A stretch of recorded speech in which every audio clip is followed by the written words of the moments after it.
Thank you for joining the First Unitarian Universalist Church of Houston for our weekly online Ministers Forum, Minister of the Congregation. These programs are conversations with community organizers, scholars, religious leaders, and others about how we can collectively address the present crises.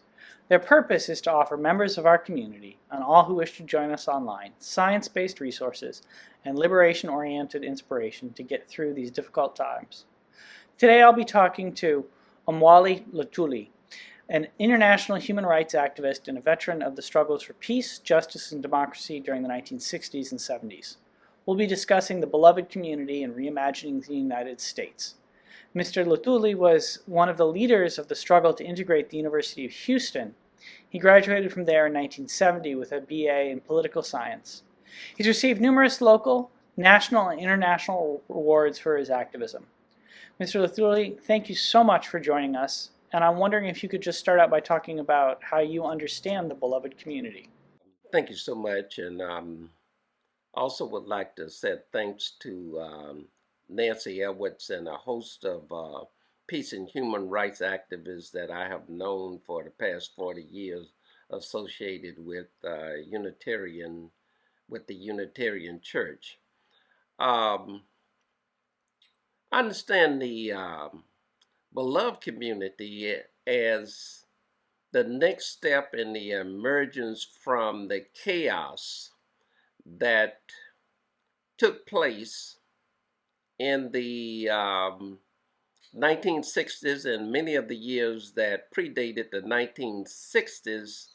My understanding is that Dr. King wanted us to move toward community, that we had a democracy here, but we had an imperfect democracy. And because of the fact that our democracy was so imperfect, it would take an external motive force that worked on trying to bring about a more perfect union, which I think is a synonym for the beloved community. But the beloved community, to me, and my understanding of reading Dr. King's writings, the beloved community would be a place where everybody in America is respected, that the distinctions of race, class, creed, and sex, that those distinctions would be abolished. And America would be a place where no race, ethnicity, or group will exploit or dominate another group. Now, I know that that's a tall order, but I think that the seeds have been germinating to lead us to a more perfect union for a long time. The ones to bring about the more perfect union, to bring about the beloved community, are here now. And so I don't think that we are waiting for another generation to emerge. We have to shoulder the responsibilities of bringing about the beloved community. I think that we have to get rid of some of the despair and the pessimism. I'm reminded that when Dr. King was here at the Sam Houston Coliseum, that smoke bombs were thrown during the time that he was speaking. Much of the community was persuaded not to come to the Sam Houston Coliseum. So the Sam Houston Coliseum, while we were there that evening, was virtually empty for Dr. King's speech there. But they assassinated a leader, but you did not assassinate the struggle. And so we're part of that solidarity of people who have been fighting for a peaceful, nonviolent, just world. We're part of that struggle, and we're part of the force that will help bring it closer to fruition in 2020 and 2021. That's a beautiful, beautiful vision. And I think there's a couple things that I would kind of pick up on there and just see how you feel about. But one of the things that you seem to suggest is that the beloved community is very much a terrestrial vision of justice. It's not some celestial vision of something that might happen after we die, a version of justice that might happen after we die, but it's a vision for building a just community here in this world. And you lay out beautifully what that might look like. I wonder if you mentioned Dr. King, and I understand that you actually had some relationship with the King family for over a number of years. I wonder if you could talk a little bit more about that relationship and how that impacted sort of your both vision of the beloved community and also the kind of struggle over time. Certainly, Dr. King would be probably one of the top 3 or 4 philosophical mentors for me. Um, I actually went to theology school in Atlanta, Georgia in 1966. Um, while taking Church and Society, I actually interned at Ebenezer Baptist Church. I think that we all remember. I said 1966, but I meant 1970 because Dr. King was assassinated in April of 1968. Um, the assassination of Dr. Martin Luther King marked a turning point. It marked a turning point in a way that no other event did, because it changed the minds and the hearts of millions of Black people in regard to the way that we viewed America. So I think that we viewed a side of America as corrupt and vile, and I might even use the term evil, in a way that we had not heretofore viewed America. But we have to remember the period that we were in, because we were in a period where there were daily atrocities, not only the atrocities for the murder of people like John Kennedy and Robert Kennedy and Medgar Evers and Malcolm X, but Dr. King, it hit like a thunderclap, because he was the apostle of nonviolence and the apostle of love, and he was cut down, and that changed the relationship that Black people had with the United States of America, because we were very utopian centered, we were very idealistic, and I think Dr. King was very idealistic. But I think that it brought about an awakening and an awareness that the promised land that we hope to get to on this side of Jordan, that it was not going to be easy to get there. And we might have to escalate, intensify our resistance and our struggle for the new land, and our search for the new land, that we had to ratchet it up to a level that we hadn't thought about when Dr. King was killed. So when I went to Atlanta and I got placed at his church, it was somewhat a tortured relationship, because I had become somewhat of a follower of Malcolm X at the time, and you can imagine that that was an uncomfortable fit with Daddy King at Ebenezer Baptist Church, and so there was friction there.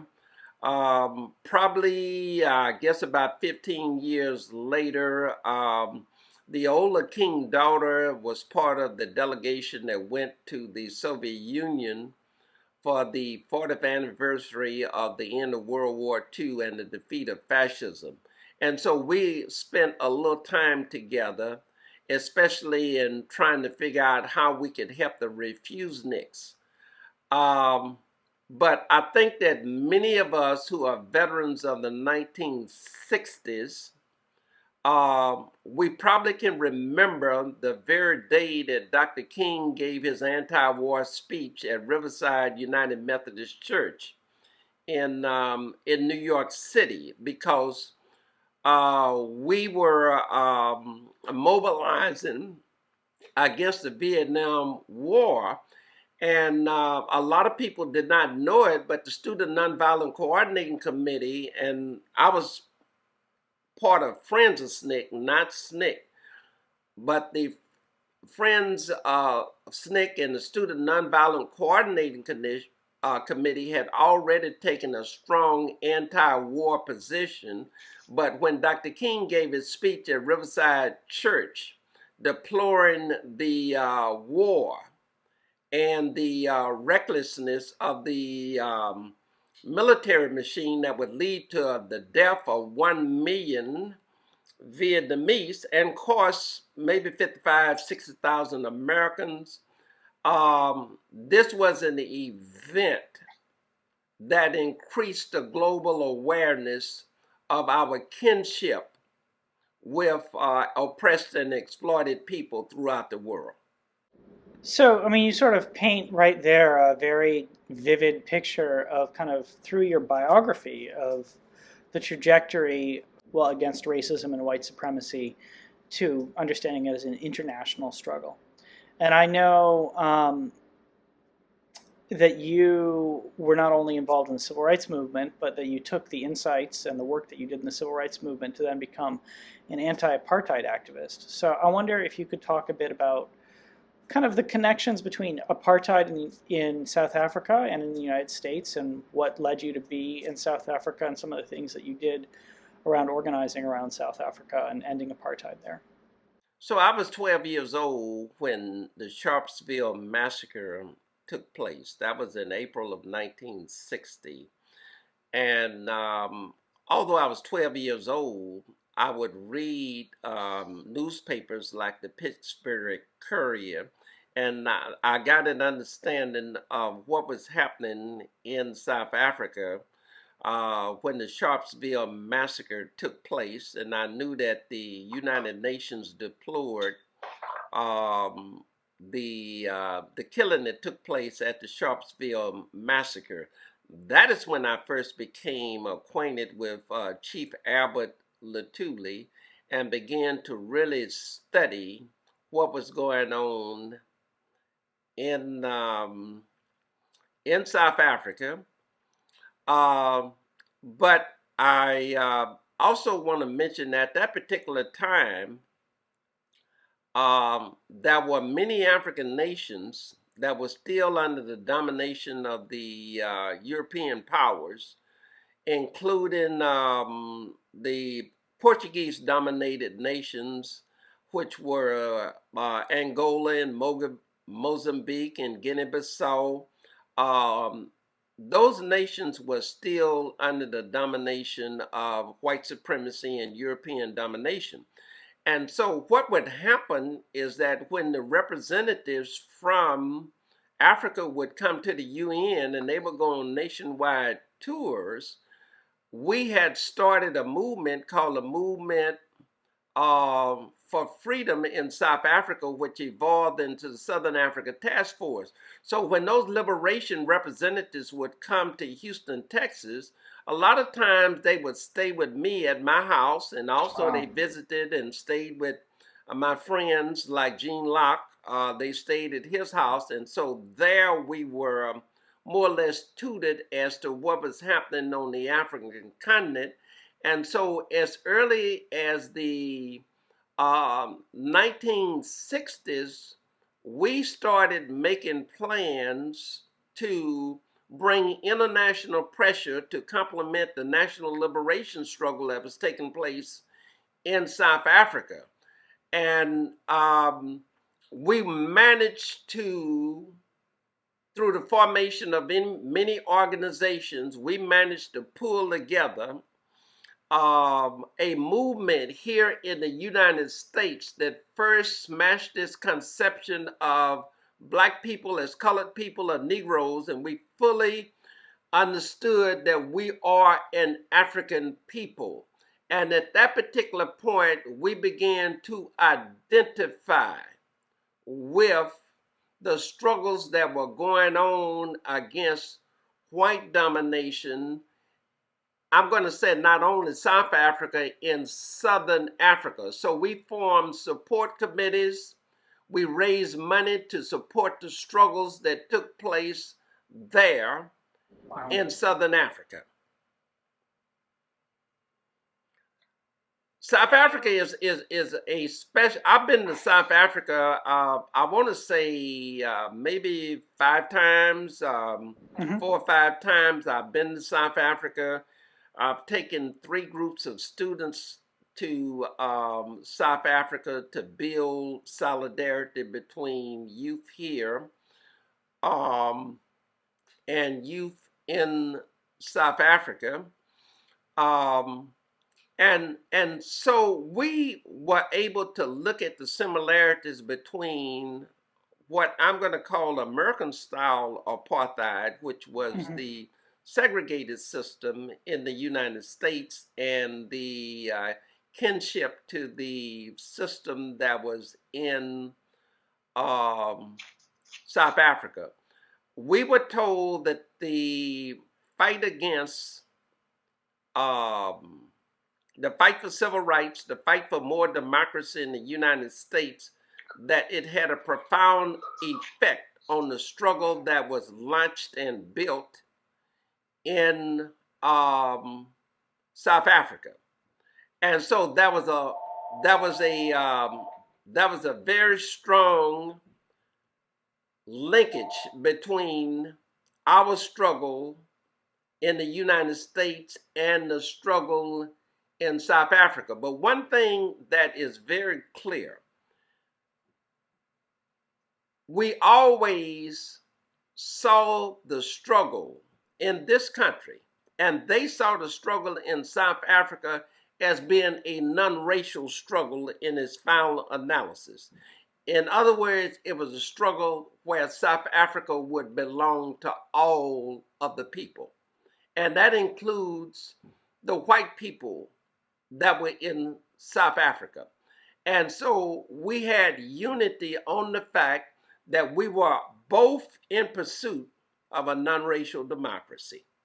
Sounds like Nelson Mandela's concept of the rainbow nation. Very definitely, and I'm reminded of, I guess it's inspiration for the path forward that we have to continue on in the United States. Of course, Nelson said that it's impossible until it's done. Every time that I've been to Robben Island, and I reminded of the fact that he was basically in prison for 27 years, most of those years on that rock off the coast of Cape Town, I'm reminded of the fact of the gratitude that South Africa and the world has for the contributions of Nelson Mandela and all of those people who united with that struggle. When Nelson Mandela came out of prison and he made his appearance in South Africa, there were many who wanted to run all of the whites out of the country. And Nelson and the leadership of the ANC, they saw the futility in such a course, and plus the fact it did not jive, it did not unite with the philosophy that they had chosen to build this non-racial democracy. And so I'm grateful that we had the contact with the liberation struggle, not only the ANC, but the Pan-African Congress and other organizations in South Africa, because I think that they showed us the wisdom of not dividing into tribes and the kinds of results that we could get and how we can do this so much better if we united. And I'm of the opinion that the ingredient that they had in South Africa that made that struggle work is that they understood that working unity, fighting unity, was better than talking unity. And so once they began to work together, if they can clearly see the common affinities that bound them together. And that is what I am hoping for at what some people are calling an inflection point. I'm hoping that in the United States, following George Floyd's murder, Breonna Taylor's murder, and these other atrocities that have taken place in this country, that this will be an inflection point and maybe lead to a tipping point that we can finally build or begin to, in earnest, to build a non-racial movement that will lead to a profound transformation as we begin to reimagine the new America, what it should look like in the interest of the people. I'd love to hear you kind of tease out a little bit more kind of the connections between South Africa, the struggles of the 1960s and 70s here, and the present moment. Because I mean, I think that we've just gone through a period, well, we're not actually through it, but we can see the end of it when the President of the United States is an open white supremacist, which is something that had not happened for decades, who actively supported white supremacist movements and certain kinds of domestic terrorism.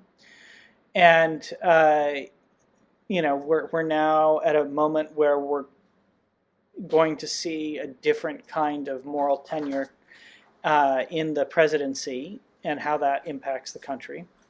And we've had this incredible summer of, struggle and protest after the murders of George Floyd, Breonna Taylor, and speaking out for Black Lives Matter against the murders of so many others and police brutality and a need to reform policing. So I'm wondering if you could kind of help us see some of those connections a little bit more clearly. So, Reverend Bossen, my thinking is that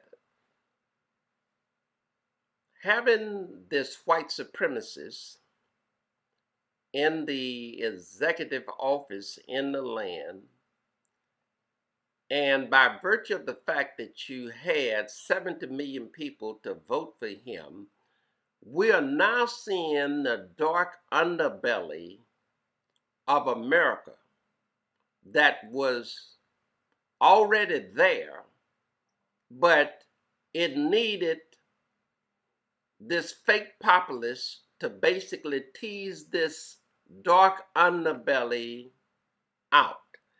And it indicates the amount of work that we have to do. Now, I don't mean that all of those people were committed racists who voted for Donald Trump, but I will say that it's very ominous, and there's some very dark clouds over America for the realization of a meaningful future. So my thinking about this white supremacy question, I think it became crystal clear at the point that Charlottesville took place and my sister Heather was killed in Charlottesville. It indicated at that point, when he said that there were good people on both sides, and he spoke about good Nazis. Mm-hmm. We had fought a war where we defeated, or the United States and its allies defeated Germany and Japan and Italy. We have seen 11 million people dead as a result of a so-called Nazi ideology. At the point that he said that there were good Nazis, I was reminded of the fact that Jackie Robinson's tank division was one of the divisions that liberated the death camps. I was reminded of the fact that when Joe Biden's cabinet nominee talked about him escaping from a death camp, emaciated, almost dead, and going through the woods at the sound of rumbling machines, and when he gets there, a black soldier comes out of a hatch and lets him know that he's not an oppressor, he's a liberator, and that his salvation or his freedom was at hand. So Donald Trump exploiting some of the worst sentiments that we thought were buried. Now those sentiments are front and center in America. But it lets us know how much work that we have to do, because too many of our brothers have a false consciousness. They have a false identity. And so we've got to go to work. We've got to change this false consciousness and this false identity that they have. Otherwise, we are going to have the kind of conflict that we had that led to the secession movement beginning with the attack on Fort Sumter in 1861. So we're at a very perilous moment. We're not at the precipice, because now we have the opportunity from the executive branch to begin to repair a lot of the damage that was done. But first, you have to put together a government that looks like America. It must be a rainbow nation, and it appears that of the priorities that the Biden administration has in the domain of racial justice, that they have began a real honest and earnest process to put together the type of America that would begin the healing that would be necessary. Now, you mentioned the Truth and Reconciliation process in the Republic of South Africa. And I've spent a lot of time studying and even doing some presentations on that process. And I had to sit and look at some of the hit squads that went into court with mothers and families and who had killed their sons. And they admitted to the murders. But one of the preconditions were that if they told the truth, there would not be further prosecution. So it was very painful watching that, but it's probably even more painful because they had blood relatives that were part of that process. We adopted a school in South Africa, Orlando West High School, and that is where the fight against Africana education started. And in that community, there were 500 students that were shot and killed in that community. And we watched the pictures of them burying those students day after day, day after day. So I think that might be an arguable point, but many people make the point that perhaps South Africa has come further than the United States because of the Truth and Reconciliation process. Canada has had a Truth and Reconciliation process with the First Nations and the atrocities that were committed in Canada. The United States refuses to have an honest discussion about reparations. I'm disappointed. I'm very disappointed. I'm saddened. But at the same time, I do know that if we can, in fact, pull together a broad and deep alliance of different nationalities, different classes, different ethnicities, people who have different lifestyles, alternative lifestyles, if all of us come together, we can reinvent a new America that mirrors what Dr. King was talking about in regard to the beloved community. I don't know if we're going to be able to turn swords into plowshares, but I think that we have to think that at this moment, many things are possible that we did not think were possible. New actors have come on the scene. Well, we could have I feel like we could have many more hours of conversation about all this. This has been truly fascinating and I think really important. I want to thank you for your time. Look, I'm very proud to be associated with the First Unitarian Church. Many friends there. Quite a few peace camps have taken place with the cooperation of some of your members. And I look forward to us charting a new course and building this beloved community together. Thank you. Thank you. I really appreciate your consistent leadership for social justice over the last several decades. It's such an inspiration, as is your vision for where the world may be headed over the next few decades. To our viewers, if you found this video to be helpful, I hope that you'll consider joining us for our weekly worship service. It's posted online each Sunday at 10:30 a.m. Central and features music and prayers in addition to a sermon. This week we'll be starting our monthly theme of fire. Thank you to our staff for making this video possible. It was produced by Christian Holmes. Alma Viscara assisted with the editing. We'll see you all online soon and in person as soon as possible for us to gather again.